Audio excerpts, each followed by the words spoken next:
Olá! Se você é cristão, provavelmente você acredita que o estudo da Palavra de Deus é algo essencial na caminhada cristã. Ler, estudar e aplicar corretamente a Bíblia em nossa vida é tão importante para o cristão quanto é para o ser humano respirar e comer. Ainda assim, a Bíblia é um livro desafiador, pois possui milhares de anos de distância entre nós e os autores originais da Bíblia, além de uma linguagem muitas vezes complicada de se entender e de se interpretar. É justamente pensando nisso que a equipe do Cristãos Cansados e do Contra a Cultura resolveu fazer um curso todo especial e completo para ajudar você nessa jornada. Este curso está em desenvolvimento e será lançado tão logo fique pronto, mas para que você fique por dentro de todas as novidades e acompanhe o lançamento, faça agora mesmo seu pré-cadastro acessando o site queroentenderabiblia.com.br. Tudo junto, sem acento, queroentenderabiblia.com.br. Muito fácil, né? Através desse curso, você irá descobrir ferramentas adequadas para tirar o máximo de proveito do seu estudo. Você vai aprender a lidar com dicionários, comentários bíblicos, concordâncias, léxicos, várias ferramentas que vão te ajudar muito nessa jornada. Você também vai conhecer os vários estilos literários que compõem a Bíblia e aprender a estudar cada um deles de forma única. Além disso, você vai aprender a reconhecer o contexto e o ponto central de cada passagem ou capítulo bíblico e aprender a aplicá-lo corretamente. Você vai adquirir a habilidade de ler o texto bíblico de uma forma atenta, de uma forma significativa, buscando a realidade histórica, os padrões geográficos, temporais, sociais, seus personagens, a intenção do autor, tudo isso para que você possa encontrar o significado real que de fato vai te transformar à medida que você vai lendo a palavra de Deus. Você também vai aprender a evitar os perigos da interpretação equivocada da Bíblia e de usar presunções, ou seja, de projetar no texto aquilo que ele não diz. Você vai se tornar consistente na sua leitura bíblica como um todo e vai evitar a seletividade de apenas buscar aqueles textos bíblicos que comprovam o que você já acredita. E se você deseja também, você vai aprender a produzir sermões poderosos e também estudos bíblicos baseados em um estudo contundente e coerente da palavra de Deus. Tudo isso e muito mais vai estar disponível nesse curso completo e acessível que vai mudar, eu tenho certeza, a sua forma de ver a Bíblia, ler e estudar e também aplicá-la na sua vida. Não perca tempo e faça agora mesmo seu pré-cadastro. Ao fazê-lo, você vai receber imediatamente um e-book gratuito já com dicas de como estudar a Bíblia. E você vai ser adicionado agora mesmo em uma lista de transmissão que vai enviar periodicamente outros materiais, dicas de leitura e finalmente, quando o curso estiver pronto, você vai ser o primeiro a saber. Então não perca tempo, acesse queroentenderabiblia.com.br, coloque lá seu nome, seu e-mail, seu WhatsApp e você vai fazer a pré-inscrição para receber todo esse material quando ele estiver pronto. Beleza? Eu te espero lá, fique com Deus e até mais. Em 3, 2, 1, gravando. Começando mais um Contra a Cultura, chegando para você aqui diretamente da Rádio Novo Tempo e também do canal aqui do YouTube Cristãos Cansados. É sempre uma alegria muito grande ter você aqui com a gente, para a gente estudar a Bíblia, estudarmos a Palavra de Deus, esse livro fantástico. E estamos numa série aqui maravilhosa que é justamente, o Inception aqui, ó. É uma série bíblica sobre como estudar a Bíblia. Explodiu a mente agora, né? Maravilhoso, como interpretar as escrituras, essa série que a gente chamou de Criaturas da Palavra. Nós somos criados pela palavra, a palavra que se fez carne, a palavra que se revelou até nós pelas escrituras, e é sempre um desafio a gente olhar para a Bíblia, olhar para o texto bíblico e aprender a interpretá-lo, a lê-lo de uma forma que ela transforme a nossa vida. Esse é sempre o desafio e a missão de todo cristão. Beleza? Muito bom receber aqui mais uma vez Mayara Costa. Oi, Zaquinho, é bom estar aqui de novo. Um abraço aí pra galera do Contra a Cultura. É sempre bom estar no Contra a Cultura, né? Sempre bom. E melhor ainda quando é um assunto que estimula a gente a querer mergulhar mais ainda, né, na profundidade da palavra, seja essa palavra escrita que é a Bíblia ou seja a palavra encarnada que é Cristo. Então um abraço aí para todo mundo que acompanha, né, tanto o canal, né, lá no Cristãos Cansados, como temos também o Cristãos Cansados agora no Instagram, né? Mas é bom que bom que você acompanha o Contra a Cultura. Continua aí acompanhando, que eu tenho certeza que vai ser uma grande bênção para sua vida. O pessoal sempre pergunta assim, eu queria acompanhar a Maiara, além do Contra a Cultura. Onde é que eu acho a Maiara? Por enquanto, você me acha lá no perfil do Instagram, @maiaracosta, _oficial, e também no Facebook, Maiara Costa, tá? Mas logo, quem sabe aí surge um canal no YouTube também. Isso daí eu já tenho trabalhado nessa questão.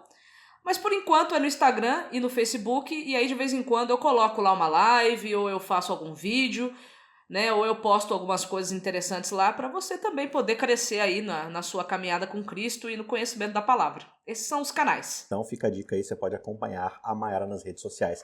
Queria fazer um convite para você mais uma vez, se você ainda não foi lá se inscrever, vá se inscrever em queroentenderabiblia.com.br, um curso extremamente especial aí de estudo da Bíblia. Não é sobre um tema da Bíblia, sobre um capítulo específico, é sobre como aprender a estudar a Bíblia como um todo. A gente está fazendo aqui nessa temporada um grande resumo, pegando alguns insights, mas esse curso está sendo preparado de uma forma um pouco mais ampla, mais profunda, para você ter todas as ferramentas, todas as técnicas para aprender a estudar a Bíblia de uma forma transformadora, profunda, reflexiva, de forma que realmente mude a sua vida, a forma como você age com os outros, a forma como você ama as pessoas e principalmente o seu relacionamento com Deus. Então, não perca mais tempo e acessa lá queroentenderabiblia.com.br, você vai colocar seu nome, seu endereço de e-mail, seu WhatsApp, e aí você vai receber alguns conteúdos enquanto o curso não sai, mas aí quando o curso finalmente sair, você vai ser o primeiro a receber as notícias. Beleza? Vamos então, Maiara Costa, para o nosso terceiro episódio desta série,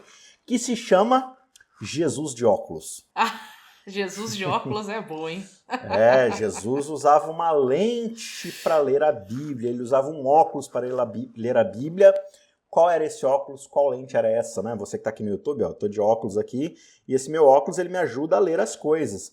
E quando a gente fala de interpretação bíblica, a gente pode dizer, ou interpretação de qualquer coisa, na verdade, quando a gente interpreta alguma coisa, a gente interpreta a partir de um viés, a partir de uma forma de ver. Isso a gente pode chamar de uma lente. Eu uso essa lente, essa forma de ver o mundo, a realidade, o texto bíblico. E Jesus ele tinha uma forma de ler a Bíblia, né? E a gente vai discutir um pouco sobre isso aqui neste episódio. Certo, Mara? Certíssimo. Quando a gente fala de Bíblia Sagrada, né? Para nós hoje, cristãos, do lado de cá da cruz, a gente fala desse conjunto de 66 livros, que a gente já explicou um pouco nos primeiros episódios e tudo mais, né? Esse cânon fechado, essa biblioteca de bolso que possui 66 livros com mais de 40 autores aí, em vários idiomas e tudo mais. Agora, quando a gente fala de Jesus, a Bíblia de Jesus era diferente da nossa, né, Maiara? A Bíblia de Jesus era diferente da nossa, no aspecto e no sentido de que na Bíblia de Jesus não havia alguns livros que hoje tem na nossa Bíblia, né? Então, essa é, digamos assim, que eu acho que é a principal diferença da Bíblia de Jesus para a nossa, né? No quesito de quantidade de livros. Sim. Então, quando fala que Jesus, lendo toda a Bíblia, começou a interpretar e tal, essa toda a Bíblia, de que ele está falando? Lucas capítulo 24, verso 44, a gente vai encontrar o seguinte. A seguir, Jesus lhes disse, são estas as palavras que eu lhes falei, estando ainda com vocês. Era necessário que se cumprisse tudo o que está escrito a respeito de mim na lei de Moisés, nos profetas e nos salmos. Olha que representa, né? É interessante, né? Uhum. Jesus menciona a lei de Moisés, os profetas e os salmos. A gente pode resumir isso como sendo o Antigo Testamento ou a Bíblia hebraica. Então você tem ali tudo aquilo que Moisés escreveu, né? O Pentateuco, ali onde estão as grandes leis, que vai ser a parte da tradição religiosa do judeu ali, né? E você tem também os escritos, os hinos ali de Davi, a sabedoria de Salomão, a sabedoria do livro de Jó, né? E todos os poemas dos profetas, dos grandes profetas, que engraçadamente na época eram consideradas pessoas sem importância nenhuma, eram rejeitados, xingados, presos, mortos, mas passou alguns séculos, os caras eram os grandes bambambãs importantes da religião judaica. Nós temos orgulho de termos tido esses profetas que nossos pais mataram, inclusive, né? Que irônico. Eu tô rindo, mas é de nervoso, né? É isso aí. Mas é isso. Então, o que a gente chama hoje de Antigo Testamento era, de fato, o que Jesus lia, né? Tem aquele episódio logo no começo do seu ministério, quando ele vai até uma sinagoga no sábado pela manhã, e aí ele abre o rolo ali de Isaías, né? Aquele rolo grande, e fala, hoje nós vamos ler tal trecho. O culto do judeu basicamente era isso. Eles abriam, liam o trecho e iam discutir sobre aquele trecho. Deve ser maravilhoso fazer isso, né? Nossa, eu acho que devia ser fantástico, porque era um culto... Não era, assim, eu vou usar a palavra culto porque é o mais comum. A nossa concepção moderna, né? Isso. Mas, assim, era um culto onde era, eu digamos assim, 100% participativo. Ele era um culto ativo, ele não era um culto passivo, onde você tem uma audiência com um preletor, só ele fala e o resto ouve. Não, ali a leitura era feita da porção da Torá, da Paraxá, né, que é assim que era chamado, da Paraxá, da porção da Torá, e depois quem leu se assentava para poder dar explicação, mas não apenas dar explicação, para abrir a possibilidade de discussão daquela porção, daquele trecho. E é exatamente isso que acontece quando Jesus é chamado ali para ler Isaías, e ele começa a falar, o Espírito do Senhor está sobre mim, da qual me ungiu, né, para trazer vista aos cegos, trazer cura ao doente e tudo mais, confortar aqueles que precisam, anunciar o ano oitavo do Senhor. E aí ele está citando justamente, né, um desses livros clássicos, que é o grande profeta Isaías, por exemplo, é um dos caras mais clássicos que você tem no Antigo Testamento. E aí, ironicamente, quando ele aplica isso à pessoa dele, né, ele diz, hoje se cumpriram essas palavras, os caras ficam malucos. Por quê? Porque eles não estão usando a mesma lente, o mesmo óculos que Jesus para ler a Bíblia, né? É possível a gente ler a Bíblia, estudar a Bíblia e não encontrar Jesus nela? É possível, por incrível que pareça. Isso acontece na própria Bíblia? Isso acontece na própria Bíblia. Acontece tanto que o próprio Cristo vai chamar a atenção desses mesmos caras mais pra frente, dizendo assim, vocês examinam. Mas o examinar a Escritura não vai trazer salvação para vocês. Sou eu quem trago salvação. E a Escritura fala de mim. E vocês estão aqui me negando. Tem um outro texto aqui que Jesus cita, bem no começo do seu ministério também. Ele é batizado por João Batista, né? E aí vem o Espírito de Deus, repousa sobre Jesus na forma de um pombo, e do céu Deus fala, esse é o meu filho amado, em quem eu tenho prazer, né? Em quem minha alma se compraz. E aí Jesus, cheio do Espírito Santo, vai para o deserto, fica 40 dias e 40 noites lá no deserto, à luz do próprio Israel antigo, que ficou 40 anos no deserto, né? Já provavelmente com fome por causa de todo esse período sem comer, sem beber. Satanás aparece para Jesus e propõe para Jesus, né? Falando, olha, Senhor, se o Senhor é filho de Deus, o Senhor bem que poderia transformar essas pedras em pão, né? Para o Senhor comer, tal. E aí Jesus responde no verso 4 do capítulo 4 de Mateus, olha, está escrito, nem só de pão viverá o homem, mas de toda a palavra que procede da boca de Deus. Então, qual que é a interpretação que Jesus dava para a Bíblia? Como é que ele encarava a palavra de Deus?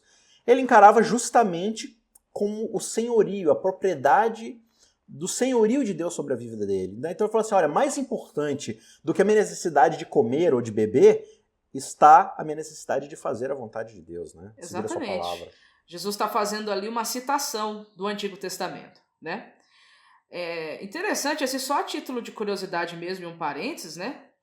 É que na Bíblia você encontra o Antigo Testamento sendo citado pelos escritores do Novo Testamento de algumas maneiras, né? Você encontra alusões ao Antigo Testamento, né? Você encontra citações ao Antigo Testamento e você encontra aplicações ao Antigo Testamento.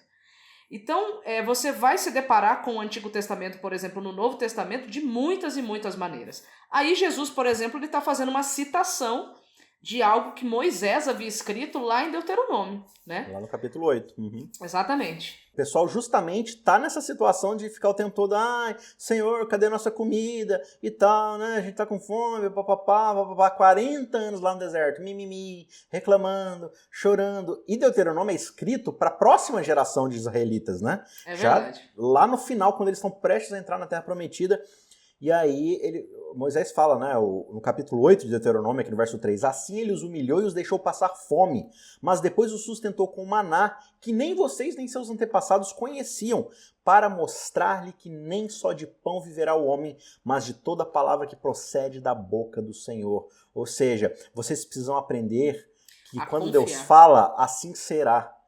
A palavra dele é a realidade. Quando ele fala, é porque é. Vocês não precisam ficar duvidando, ele se perguntando, não mente. Será que vai? Será que não vai? Exatamente. A sua palavra é fiel, né? A citação seguinte no capítulo 4 é bem mais assustadora, né? Uhum.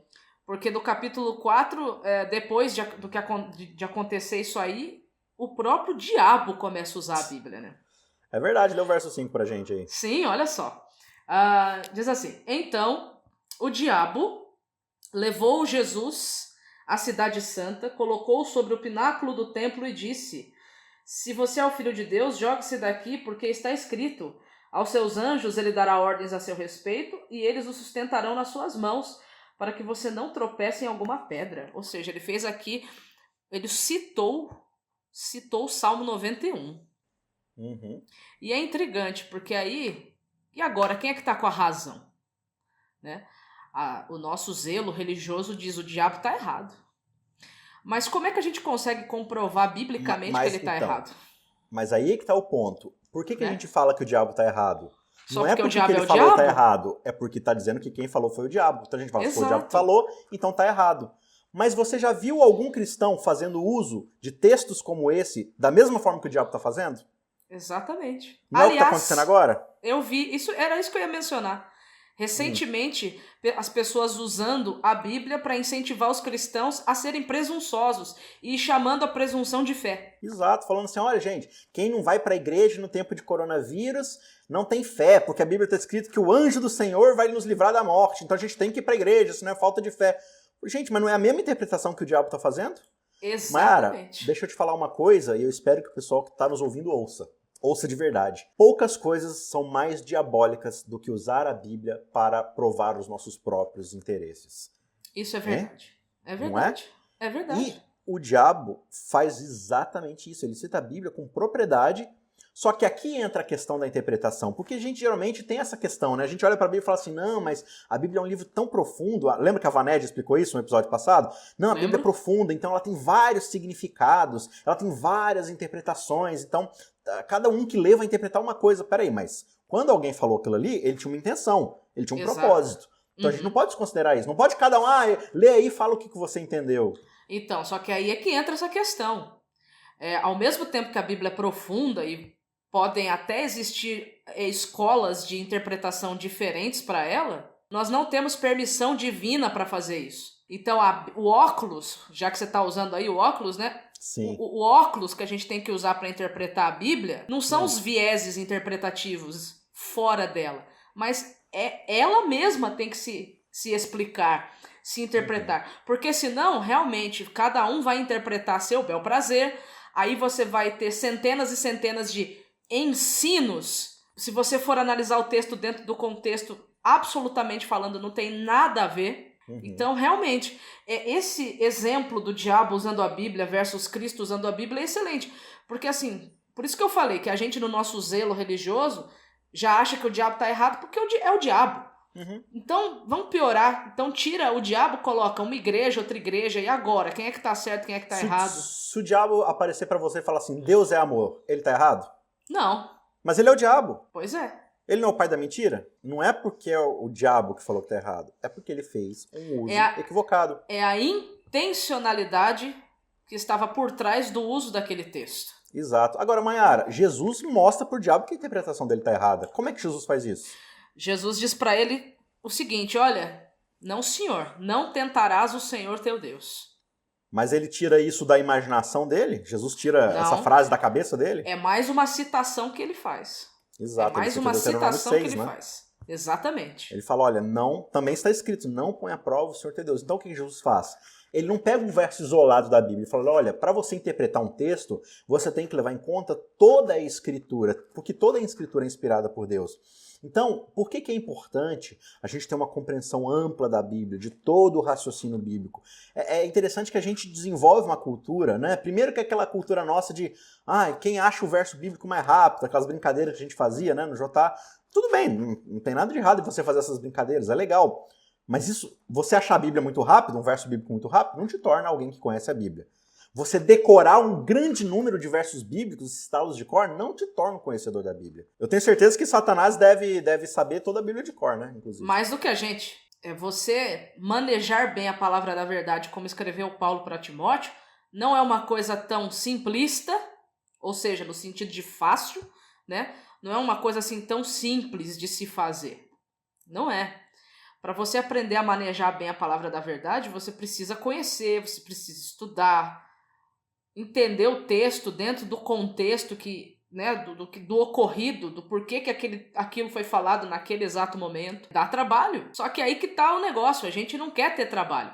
Nós somos a geração do Twitter, que se tudo não estiver explicado em não sei quantos X de caracteres, já não serve, porque tá muito longo, tá muito cansativo, é muito blá blá blá, é muito longo. Então assim, é complicado. A geração do instantâneo é uma coisa muito complicada. Nem tudo você vai conseguir resumir numa frase de Twitter, ou nem tudo você vai conseguir condensar em 40 segundos de áudio. Não tem como, entende? Então, para todo pesquisador bíblico que quer se aprofundar e que quer aprender realmente a interpretar, a manejar bem essa palavra da verdade, ele vai ter que gastar, vai ter que dedicar um tempo de sua vida para poder fazer isso. Agora, seguindo aqui, no capítulo 5, quando Jesus vai falar do famoso Sermão do Monte, ele fala lá das bem-aventuranças e tudo mais, e aí no verso 17 do capítulo 5 de Mateus, ele vai dizer o seguinte: não penseis que vim revogar a lei ou os profetas. Não vim revogar, vim cumprir. Porque em verdade vos digo, até que o céu e a terra passem, nem um i ou um tio jamais passará da lei, até que tudo se cumpra. Aquele, pois, que violar um destes mandamentos, posto que mesmo que seja um dos menores, e assim ensinar os homens a fazer, será considerado o menor no reino dos céus. Aquele, porém, que os observar e ensinar aqueles outros a guardarem esses mandamentos, será grande no reino dos céus. Porque vos digo que se a vossa justiça não excederem muito a dos escribas e fariseus, jamais estareis no reino dos céus. Mayara, que Jesus fala uma coisa extremamente grave. Ele fala, primeiro, eu não vim aqui para poder relativizar a Bíblia, para poder dizer que, esquece tudo que foi escrito, eu agora vou trazer para vocês uma nova revelação. Não, ele falou, eu não vim revogar o que estava escrito. Eu vim justamente trazer o significado real dela. O pleno sentido, né? Que é o significado da palavra cumprir ali, né? Sim. Agora, Mayara, tinha alguém na época de Jesus mais religioso e mais zeloso em relação à cultura, tradição e religião judaica do que os fariseus? Não. Inclusive, até o próprio apóstolo Paulo lá na frente vai dizer que não tinha seita mais severa dentro do judaísmo do que o farisaísmo. Agora, por que Jesus então vira para eles e fala assim, olha, a justiça de vocês precisa exceder... Sabe aqueles caras que citam todos os versos de cabeça e passam horas e horas discutindo a Bíblia? Agora eu te pergunto, você, Maia, você é uma menina estudiosa. Você passa o tempo todo da sua vida estudando a Bíblia? Não. Você se debruça sobre ela assim, praticamente o dia inteiro e fica discutindo o tempo todo sobre ela? Não. O fariseu ficava. Pois é. Mas Jesus fala aqui que esse cara que era a elite da religião judaica, a justiça dele não era excelente. Pois é. Por que será? Quando a gente vai lá para o capítulo 22, no verso 9, Jesus ele fala assim para os saduceus, com os fariseus, claro, ouvindo, né? Ele diz, olha, o erro de vocês, o grande problema de vocês, então, ele tá falando para os caras que detêm toda a sabedoria, toda a tradição, toda a cultura judaica em cima das escrituras. Jesus vira para eles e fala assim, olha, vocês erram porque vocês não conhecem nem as escrituras e nem o poder de Deus. Tan. Então, peraí. Então, a justiça deles era uma justiça que não estava pautada na lei, como eles gostavam de prerrogar, né? 600 e não sei quantas leis a respeito de como guardar o sábado, como andar, como fazer tal coisa, como não sei. Como assim eles não conhecem a lei? Exatamente. Aí entra uma coisa que o próprio texto lá do capítulo 5 dá continuidade. Porque lá no capítulo 5, no verso 21, Jesus começa a explicar para ele que mandamentos são esses, do 17, do 18, do 19, né? Tem muita gente que acha que está falando de sábado, o assunto não é sábado aqui não. Não é esse o assunto sendo tratado ali. O assunto, ele vai começar a introduzir o assunto a partir do verso 21. Que aí ele vai falar assim, vocês ouviram o que foi dito aos antigos. E aí ele vai começar a trabalhar alguns mandamentos em específico.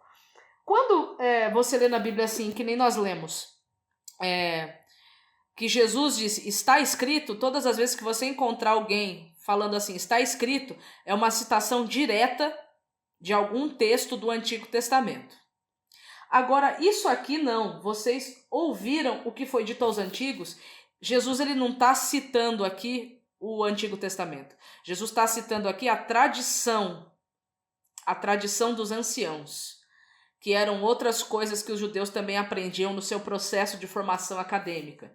Era a interpretação tradicional das escrituras, né? Era algo que ia sendo desenvolvido e passado de geração para geração, mas que era algo do conhecimento e da cultura daquele povo que foi sendo passado de pai para filho, né? Exatamente. Então, quando Jesus ele vai começar a dialogar com eles agora, ele vai mostrar para os fariseus que a justiça farisaica não estava baseada nas escrituras, mas estava baseada na tradição. E Jesus vai aí, falar, né? O problema é que vocês ficam ensinando tradições de homens, né? Leis de homens. exato.